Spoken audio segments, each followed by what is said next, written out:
With all the excitement about the gene editing tool CRISPR, it's easy to not realize that there's actually a lot of challenges that comes with implementing CRISPR as a tool. You need to get the CRISPR machinery into cells, the cell types you want to get the edits that you want, and you want to avoid any edits that you don't want. Scientists do a lot of experimenting trying to get things to work. And there are various things that they can adapt in order to try to do this. One is the Cas protein, one is the guide RNA, and another is kind of the delivery strategy. So with CRISPR, you have a CRISPR guide RNA that then guides a Cas protein to a specific site to target. And then the Cas protein is then going to do things like cut the strands of DNA, nick one strand of DNA, or bind and have a protein that's bound to the Cas protein, then make a change.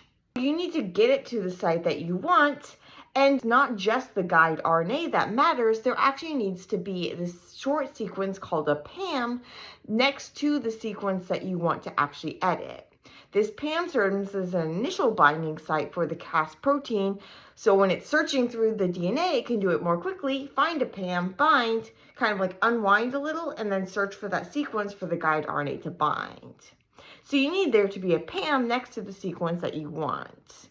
And these PAM sequences are short, so they occur fairly frequently, but if it's not close enough to where you actually want to make a change, then this can be a limitation.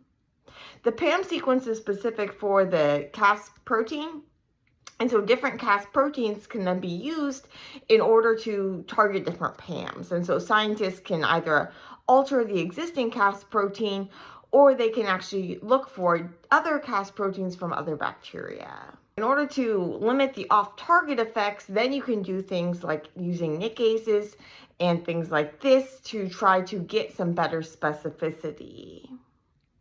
You still have the problem, though, of getting it into the cells. You need to deliver the instructions for making the Cas protein as well as the guide RNA. mRNA is big, therefore people also look at how can we minimize the size of the Cas protein, either by evolving the existing Cas proteins we know about or finding new proteins. And then if you want to actually implement this in people, you have additional things to worry about, like evading the immune system, getting into the specific cell types you want, and making sure that you're editing like all the cells that you want, because the changes are only going to be brought forward from the cells that derive from that initial cell. So it's really not as easy as it might seem based on news headlines.